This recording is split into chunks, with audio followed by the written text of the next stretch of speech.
It has been 14 days.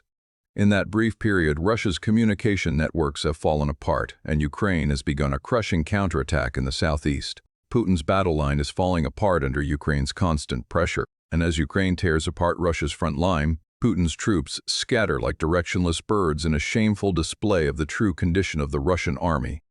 Lost, panicked, motionless. Russia's is a damaged army that has stopped growing in Ukraine. In the aftermath of Russian communications breaking down earlier in February, Ukraine has started a counteroffensive in the southeast part of the country that keeps moving forward. Ukraine's troops, who advance from the west and north, are forcing Putin's forces out of villages they believed they had secured, and Russia cannot do much about it. Certainly, Russia is attempting to rush weapons and backup troops to the areas where Ukraine is counterattacking. But it is not sufficient. Russia has become frantic and fearful, and that all adds up to even more progress for Ukraine in a war that Putin was trying to declare was nearly finished toward the end of 2025. In a few minutes, we're going to explain the reasons why Ukraine is shredding Russia's southeastern front line. But first, let's go to Dobropilya, a small mining community that is about 95 kilometers or 59 miles west of Donetsk. Dobropilya has long been a stronghold for Ukraine. When separatists in the Donetsk region were trying desperately to push through Putin's goal of retaking that specific region back in 2014, the business owners and community leaders in the town organized themselves to protect their identity as Ukrainians. Not much has changed since. Though Russia constantly launches attacks in the Dobropilya area as it tries to surround important cities in Donetsk, Ukraine continues to push back. And in mid-February, Ukraine not only defended but began a counterattack that left Putin's troops shattered. Dobropilya sits on the border between the Dnipropetrovsk and Zaporizhia regions, where Ukraine has been counterattacking heavily since early February. Near that border, Russia's 36th Combined Arms Army holds positions across the western edge of Dobropilya, from which it tries to start assaults on the village. Those Russian soldiers tried again in an event described on February 18th by Ukraine's 33rd Separate Assault Regiment, or OSHP, on Telegram. The enemy moved forward with a truck full of expendable Russians, with the plan of reaching the assembly point from which he intended to attack the village of Dobropilya. But the fighters of the 33rd OSHP, together with nearby units, stood in his path. The regiment states in its message, "Let's make that clear. Russia loaded a group of soldiers into a single vehicle and then simply drove straight toward a Ukrainian position in full daylight."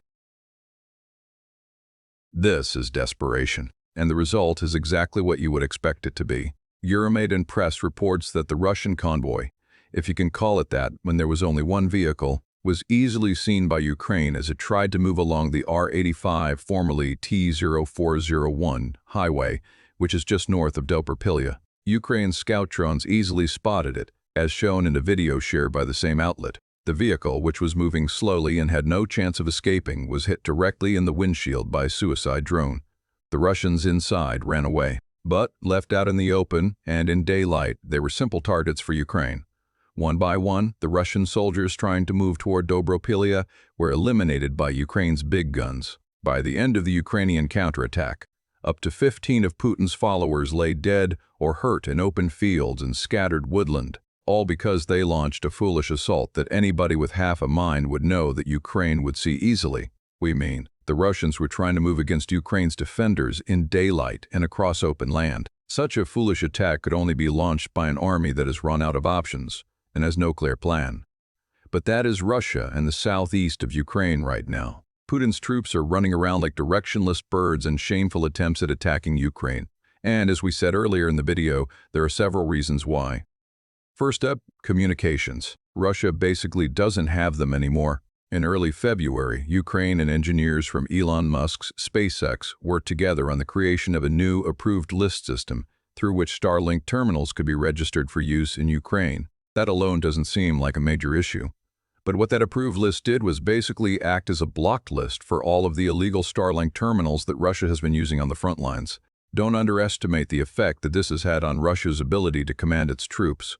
Starlink was used by Russia to send orders and other vital information. As Euromaidan press points out, frontline combat units, strike drone operators, and fire adjustment teams all used it. That's gone now.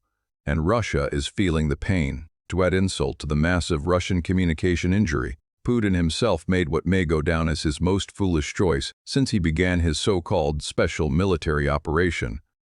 With his soldiers scrambling to find a substitute for Starlink, Putin decided to greatly restrict access to the social media app Telegram, which Reuters reports the Kremlin has been attempting to do since 2018. That Telegram restriction couldn't have come at a worse moment for Russia's troops. Already struggling without Starlink, Putin's soldiers lost access to an app that the Moscow Times notes they used heavily for tactical and operational control in Ukraine. Telegram helps Russia's troops to arrange supplies, download maps, send live footage, and even collect money to equip the soldiers that Putin is trying to send into Ukraine without any gear. The Russian pro-war blogger Fighter Bomber summed up the situation, stating, "Within a day after Telegram's slowdown, I received about 5 videos from unknown military personnel complaining that they're totally lost without Telegram."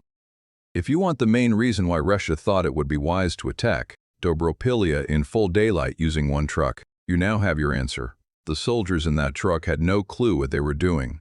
With communications failing across the front lines, they are literally as lost as directionless birds. All that they can do is keep trying to move forward in whatever way they can, making them easy targets for Ukraine's counterattacks.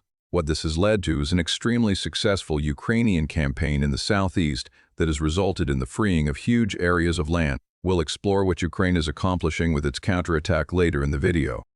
For now, the proof is growing that Russia is lost without Starlink and Telegram. In the immediate aftermath of the Starlink shutdown, a Ukrainian drone pilot named Giovanni revealed how Russia has been weakened to the BBC. The Russians lost their ability to control the battlefield, Giovanni claimed, adding, "I think they lost 50% of their ability to attack.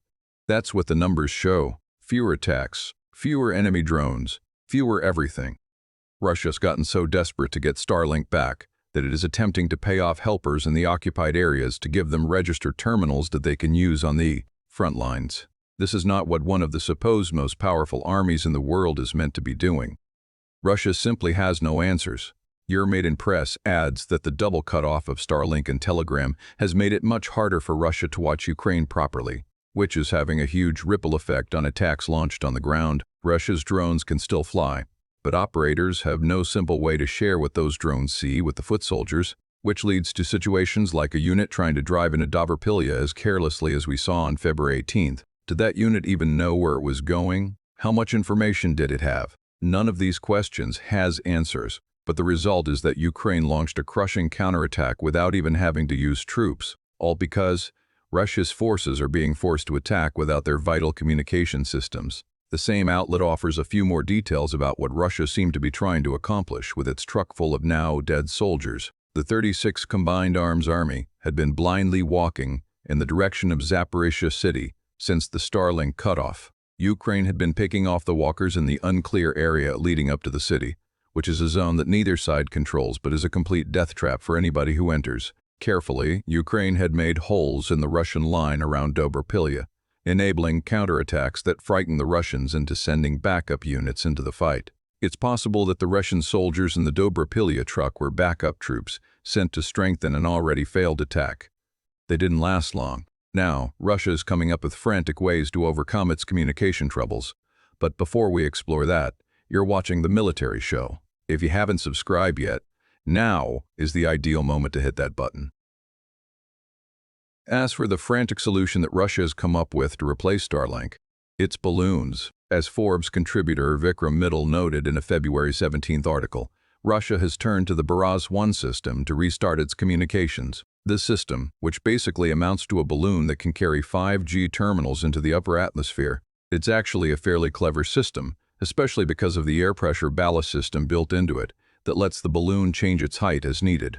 However, it's also a type of balloon that was never meant for the purpose that Russia is now using it. The Baraz-1 is built to carry a load of up to 100 kilograms, or about 220 pounds, so it's clear that the balloon is meant to be an attack weapon, not a communication platform.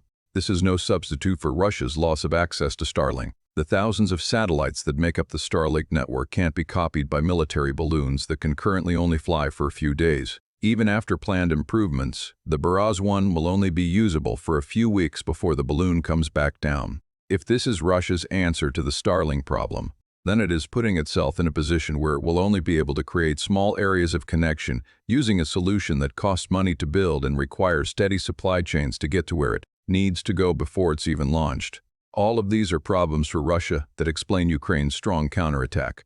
But there's more. As it deals with the breakdown of communications on the front lines, Russia is also handling another issue that explains why its attacks are so weak that they're immediately stopped by Ukraine. Russia's arming had stopped growing on the troop front. That's according to Euromaidan Press, which says that Russia's army hasn't expanded for the past 6 months, even as Putin's forces changed their methods. Russia is stuck with about 701,000 soldiers, and though that seems like a large number, when Putin's only plan is to send bodies into the grinder against Ukraine, having a motionless army means that Russia is being forced to pull soldiers from various spots inside Ukraine and into regions that Putin considers to be priorities. What this does, Euromaidan Press reveals, is create weak spots across the front lines as backup troops are pulled away. Ukraine's counterattacks take advantage of these weak spots as they destroy the stragglers who aren't being reinforced with more soldiers or gear because those reinforcements have gone elsewhere. Ukraine is making Russia pay for this weakening of its own front lines. And we can see that in the numbers. According to Ukraine's president, Volodymyr Zelensky, Ukraine removed 35,000 of Russia's soldiers in December 2025 alone. When we say removed, we mean that these Russian troops were killed. The number doesn't include the wounded or those that Ukraine captured. This is 35,000 soldiers who have been taken out of the fight permanently, and that Russia has been forced to replace. In January, Ukraine almost matched the achievement. This time it was around 30,000 Russian soldiers killed, with most deaths being confirmed via Ukraine's Delta system. The number may be slightly smaller, but it's still enormous for a month's worth of fighting in a 21st century war. If Russia is searching for a reason why it has stalled out at around the 711,000 mark in terms of the troops it has in Ukraine, losing about 65,000 soldiers in just 2 months is a pretty big one. Another big reason is that Russian enlistment is failing, as Russia's losses have gone beyond 1.25 million since Putin began his invasion.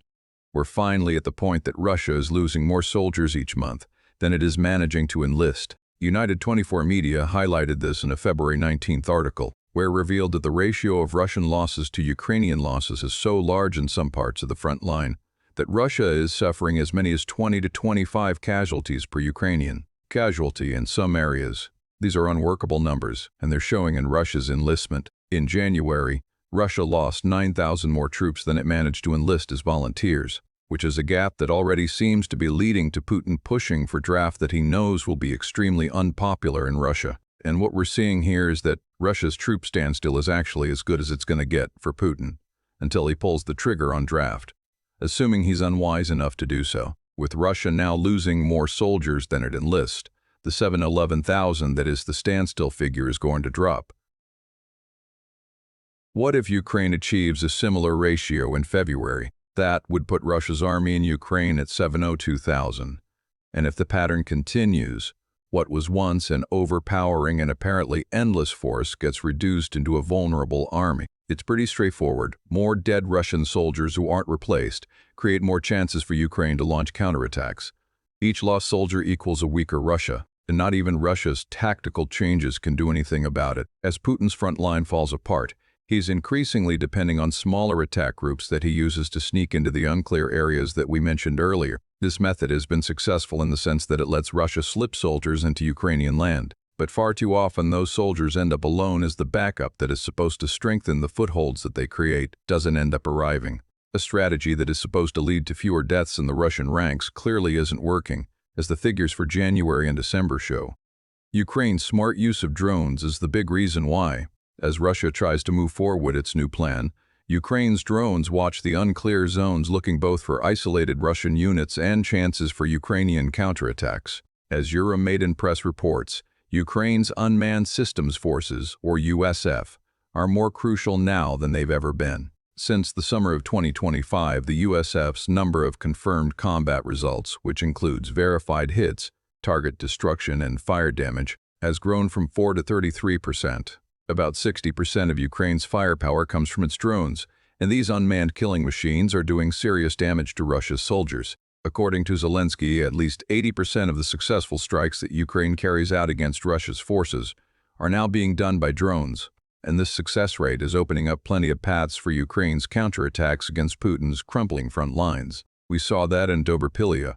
All it took was one drone to spot the Russian truck and another to destroy the vehicle. Russia's forces scattered into a death zone, and Ukraine was able to trap them with artillery, leading to yet more killing. Russia's tactical change hasn't worked, though that hasn't stopped it from lying about its battlefield successes, as you'll discover if you stick with us for a couple more minutes. Before we get to that, we told you earlier that Ukraine has achieved enormous success with its counteroffensives in the south and southeast of the country. We believe the words that we used were that Ukraine has freed huge areas of land. UA Wire has the details. It reports on statements made by the Ukrainian military, which says that its counteroffensive plan is all about ruining Russia's intentions to push deeper into Dnipropetrovsk and Zaporizhzhia in the summer. Since the start of the operation, the air assault group, together with nearby units, has regained authority over more than 300 square kilometers of land, cleared of enemy sabotage and scout groups, and over 8 villages, Ukraine's military states. Bear in mind that this isn't the final outcome of the counter-operation that we're seeing right now. The amount of land retaken is going to grow for as long as Russia struggles with communication and troop issues, and neither of those problems looks like it's going to get a real answer anytime soon. Who knows? After destroying the attempted Russian attack in Dobrapilya, Ukraine may have opened the way for a deeper advance into that area that helps to keep Russia away from the village that it's targeting. The southern operation is clearly producing massive advantages for Ukraine, and yet Russia is still trying to keep its false image of control, and nowhere is that clearer than in Kupiansk, though not part of Ukraine's southern push, as the city is in the northeastern Kharkiv region. Kupiansk serves as a reminder that Russia will lie constantly about what's happening in Ukraine, even as its front line collapses around it. Right now, Russia has a small group of about 40 to 50 soldiers in that city, after having previously claimed that it had captured Kupiansk. Do you think that Russia is going to admit that it has lost the city? Of course not. As Euromaidan press reports, the chief of the General Staff of Russia's army, Valery Gerasimov, is the man who claimed that Kupiansk had fallen to Russia in late 2025. Russia wanted to check the truth of the situation, so its Western military group sent out a team to determine the success, or lack thereof, of the Kupiansk attack. Russia decided that the frontline reports of victory from 2025 match what is seen on the battlefield. However, the inspector sent to the city had a secret. They were working under the authority of Gerasimov, the very man who spread the Kupiansk lie in the first place. Here we see the truth that Russia refuses to accept. As Ukraine's constant counterattacks break Russia's strength, Putin's top commanders are lying about what is really happening on the battlefield. Russia's army is aimless and failing, and Ukraine is making Putin pay for every error that he is making. If you want a dose of truth in Kupiansk, we can tell you exactly what has happened in the city. Don't believe the Russian lies, because Kupiansk is actually a small example of the collapse of the Russian lines all over Ukraine. To find out more, make sure you check out our video, and if you enjoyed this video, subscribe to our YouTube channel so you're always ahead of what's really happening in Ukraine.